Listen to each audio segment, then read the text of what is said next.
বিগত দিনগুলোতে আমার বিভিন্ন ভিডিও টিউটোরিয়াল দেখেছেন, শেখার চেষ্টা করেছেন, কোলাবরেট করার চেষ্টা করেছেন। ঠিক তারই ধারাবাহিকতায় আজকে আমরা জানবো কিভাবে কোয়ালিটিভ কোয়ান্টিটিভ রিসার্চকে মিক্স মেথড রিসার্চ অ্যাপ্রোচে ডাটা ট্রায়াঙ্গুলেশনের ক্ষেত্রে কিভাবে ব্যবহার করা যায় সেই বিষয়গুলো নিয়ে। প্রথমে আমরা একটা ছোট্ট ভিডিও ক্লিপ দেখব, যে ভিডিও ক্লিপের মধ্যে আপনারা মোটা দাগে অনেক কিছু বিষয় দেখতে পাবেন। আমি শুরু করছি। Mix method research approach.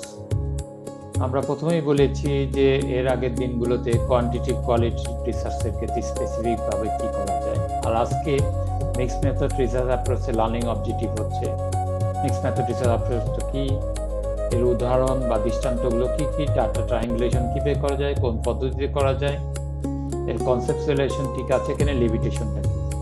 চলুন আমরা ভিডিওতে ফিরে যাই আবার। মিক্স মেথডটা কি?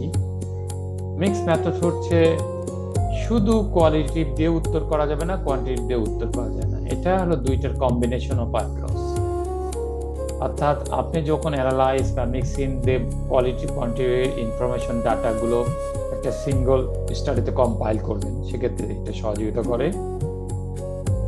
তারপরে আপনি যখন কোনো ব্যবসায়িক ভিত্তিক রিসার্চ বা মার্কেটিং রিসার্চ করবেন, এক্ষেত্রে অ্যাডভোকেট বা আপনাকে সহযোগিতা করে।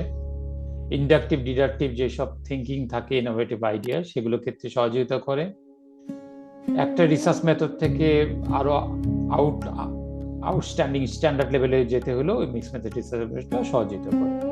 ধরুন একটা সিও তার ইন্ডাস্ট্রি ফ্যাক্টরির বা তার প্রতিষ্ঠানের ম্যানেজার নির্ধারণের ক্ষেত্রে কি ধরনের বেস্ট ম্যানেজারকে নেবে, বিভিন্ন ধরনের অ্যানালিটিক্যাল ভিউ ইন্টারপ্রিটেশন, তাদের innovative thinking ideas, intellectual input, বিভিন্ন ইন্টারভিউর মাধ্যমে যখন আমরা কোশ্চেন সম্বন্ধে পাবো, ঠিক সেইভাবেও মিক্স মেথড রিসার্চ অ্যাপ্রোচ ব্যবহার হয়।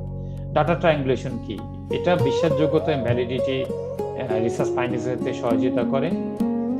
মিক্স মেথডটা ব্যবহার করতে অনেকটা সহযোগিতা করে, কারণ ডাটা ভ্যালিডেশন, এভিডেন্স বেসড রিসার্চের ক্ষেত্রে সহযোগিতা করে, এবং বিভিন্ন ধরনের